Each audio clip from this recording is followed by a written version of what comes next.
you are trapped, you are still trapped dun sa past na circumstances. Ibig sabihin, hindi pa completely nakaka-move on, hindi pa completely na nawawala sa isip yung issue ng third party.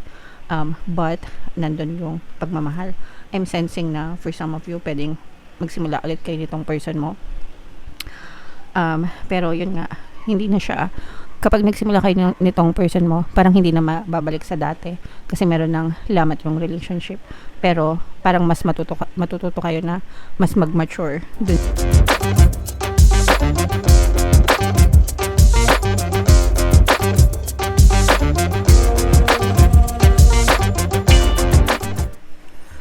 Hello guys, hello Cancer, welcome back to Pinay Pixie Tarot. Ang pabangat ng episode natin for tonight is Silip sa Pag-ibig Kapalaran.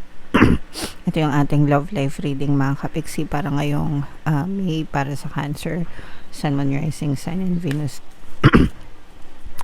Sa love life reading mga kapixie, pwedeng magkabaliktad yung roles, pwedeng ma-pick up yung energy nyo, pwedeng ma-pick up yung energy ng person nyo. If hindi kayo nakaresonate dito guys, try nyo panoorin yung video dun sa zodiac sign ng person nyo. Baka nandun yung energy nyo mga kapixie. So unahin natin tong deck na to guys. Tingnan natin yung mga influences no sa inyong relationship mga kapixie.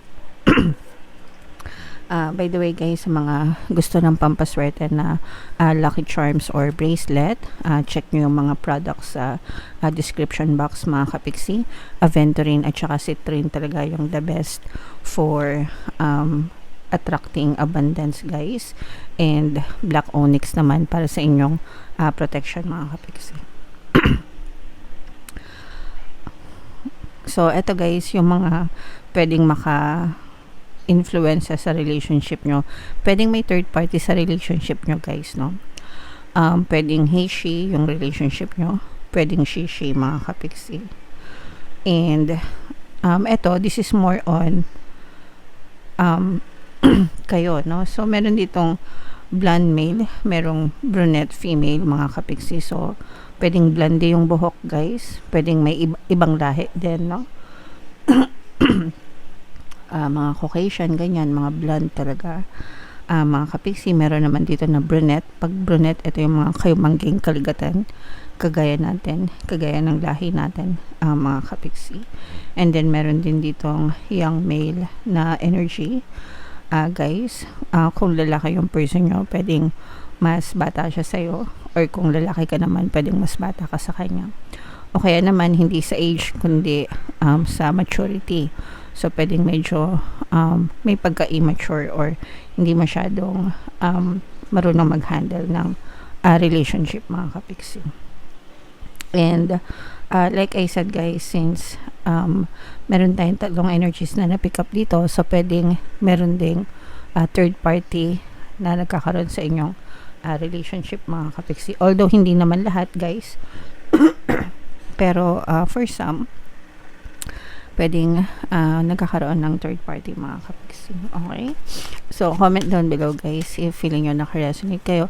Guys, pagpasensyaan nyo na yung boses ko kasi pagaling na tayo, no? Minsan nawawala, sumasabit ganyan. So, pasensya na kayo guys. So, tingnan natin, hanapin natin yung energy ng love and ng Cancer.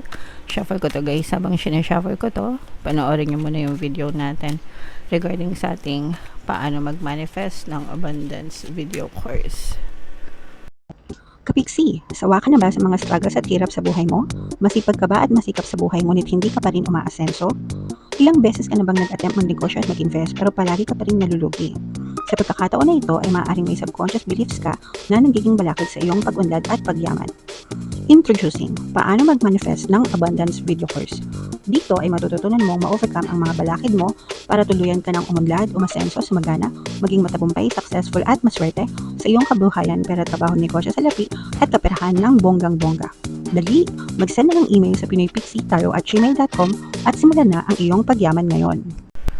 Alright, so sa lahat ng gusto mag-avail ng course guys, naka-flash sa screen nyo Una, meron tayong paano mag-manifest ng abundance video course. Meron din tayong paano mawala ang third party at magkaroon ng harmonious na relationship. And meron din tayong paano pabalikin si ex revised breakup. So, sa mga interesado guys, mag-send lang kayo ng email sa pinipixietarot@gmail.com. So, Cancer, kayo ay na-represent ng King of Cups. Ito yung ating love energy mga kapixie. So, latag natin yung spread guys. And by the way mga kapixie, again no, sa lahat ng gustong sa mga naghahanap ng mga lucky charms, pampaswerte, ng mga bracelet, pang-attract ng abundance, check nyo yung mga products sa description box mga kapixie. Citrine and Aventurine talaga yung pinaka-recommended ko for attracting abundance guys. So, Cancer, kagaya nga nung sinabi natin, this is both positive and negative guys, pero mas lamang talaga yung negative mga kapixie. Actually, nakita natin na for some of you, meron pagmamahal sa isa't isa, pero meron din ditong betrayal na naganap. Itong betrayal na to guys, tong third party na to, I think this is part of past, no? This is more of like past energy. Mga kapixie, nagkaroon ng deception, nagkaroon ng yung iba sa inyo guys, pwedeng naghiwalay na. Yung iba sa inyo, pwedeng hindi kayo naghiwalay pero may lamat yung relationship nyo ng iyong partner o specific person. Meron ditong water sign energy, Cancer, Pisces, Scorpio. For some of you, maaring may water element din yung person mo sa kanilang natal chart. Pero nakita natin dito guys na pinagsisisihan, maraming regrets, no? Kung sino man yung nakagawa ng kasalanan mga kapixie. Excuse me. So, kung may third party yung person mo, parang nagsisisi siya na nagkaroon siya ng third party. And parang kayo guys, parang ganun din, parang nagsisisi, let's say for example, si person mo yung nagkaroon ng third party, parang hindi mo siya sinisisi na kasalanan niya lahat. Bagkos parang naghahanap ka rin ng fault sa sarili mo, na parang sinasabi mo na kung inasikaso ko siya, kung naging mabait ako, baka sana hindi nagkaroon ng third party, yung mga ganun. So parang hindi lang sila yung sinisisi nyo, parang nagtitake din kayo ng accountability kung bakit nagkaroon ng third party sa relationship nyo and kung bakit kayo nag-aaway. So parang hindi mo sinisisi lahat sa person mo guys. And yung iba sa inyo, parang nakikita natin na you are still trapped dun sa past na circumstances. Ibig sabihin, hindi pa completely nakaka-move on, hindi pa completely na nawawala sa isip yung issue ng third party. But nandun yung pagmamahal. I'm sensing na for some of you, pwedeng magsimula ulit kayo nitong person mo. Pero yun nga, hindi na siya, kapag nagsimula kayo nitong person mo, parang hindi na mababalik sa dati kasi meron ng lamat yung relationship. Pero parang mas matututo kayo na mas mag-mature dun sa relationship if ever man na hindi talaga kayo naghiwalay and ipagpatuloy nyo yung relationship. Parang mas magkakaroon na kayo ng parang meron siyang wall, parang may dingding kayo sa isa't isa mga kapixie. But at the same time, since gusto nyo pang ipagpatuloy, yung iba sa inyo parang mas magiging careful na kayo towards your person, mga kapixie. Naintindihan nyo ba? And parang susuklian nyo kung ano man yung pinapakita sa'yo ng person mo, parang susuklian mo rin sila ng tamang pakikisama. And likewise, ganun din yung person nyo. While yung iba naman sa inyo mga kapixie, nakikita natin na gustong mag-move on, no?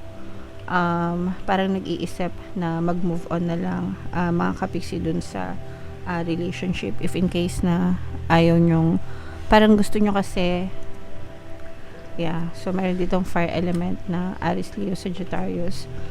For some of you kasi guys, parang nahihirapan kayo na mag-move on sa relationship kung kasama nyo pa yung person nyo. Although parang mas gusto nyo na mag-move on, na mag-isa na lang habang meron pa kayong respeto at pagmamahal na natitira dun sa person nyo kesa makipaghiwalay kayo na sobrang pangit yung pagtingin mo sa person mo. Naintindihan nyo ba? Yung iba sa inyo gusto nyo maging magkaibigan na lang kayo nitong person nyo, mga kapiksi. And parang parang ayaw nyo na makulong sa parang pa-victim mode, ganyan. Parang na-justify nyo na yung pagkakaroon nga ng third party, mga kapiksi. And parang yung iba sa inyo, tanggap nyo na rin ng maluwag sa kalooban nyo, guys. So regardless kahit anong pang maging decision nyo, Cancer, syempre depende yan sa sitwasyon nyo, and iba-iba naman kayo ng preference kung gusto nyo magstay or makipaghiwalay. Syempre it's still your call, depende sa nararamdaman nyo. So if ever na gusto nyo pang ipaglaban, guys, may mga subliminals tayo, pampawala ng kabit, pampawala ng balakid, pampaloyal, at saka para ikaw ang piliin. So yung 4 na subliminal na yon, yung the best combo para sa mga may third party sa relationship. And meron din tayong course paano mawala ang third party at magkaroon ng harmonious na relationship in case na gusto nyong mag-avail ng course, mga kapiksi. Okay? So comment down below if love story nyo ba to, guys. Shuffle natin tong additional na message para sa inyo, Cancer. Law of attraction, you have been manifesting this relationship. Everything you want will soon be yours, no? So depende kung ano yung fino-focus nyo ng attention pagdating sa law of attraction, guys. If you're always doubting, kung palagi kayo nagda-doubt sa person nyo, kung palagi nyo silang pinagdududahan na may third party, therefore may third party. Okay? Insecurities, doon din nanganganak yung, doon din sumusulpot yung mga third parties kung marami kayong insecurities, mga kapiksi. And kung nagfo-focus naman kayo sa pagkakaroon ng harmonious na relationship, syempre yun din yung may experience nyo sa physical reality. So yung course natin, guys, paano mawala ang third party at magkaroon ng harmonious relationship, it's based on the law of attraction. So doon ko tinuturo kung ano yung mga dapat nyong i-focus, yung mga dapat nyong i-revise, mga dapat nyong palitan sa inyong belief system para makapag-manifest, para mawala talaga yung third party and maging maayos yung relationship nyo. So kung interesado kayo, guys, mag-inquire lang kayo, okay? So comment down below if naka-resonate kayo for more tarot readings. Guys, ito yung playlist nyo. Ito naman yung ating success stories ng paano mag-manifest ng abundance video course. Click here to subscribe, guys. Ito yung ating mga relationship subliminals. Thank you for liking, sharing, and subscribing. See you next time. I love you all, mga kapiksi. Have a nice day. Bye-bye.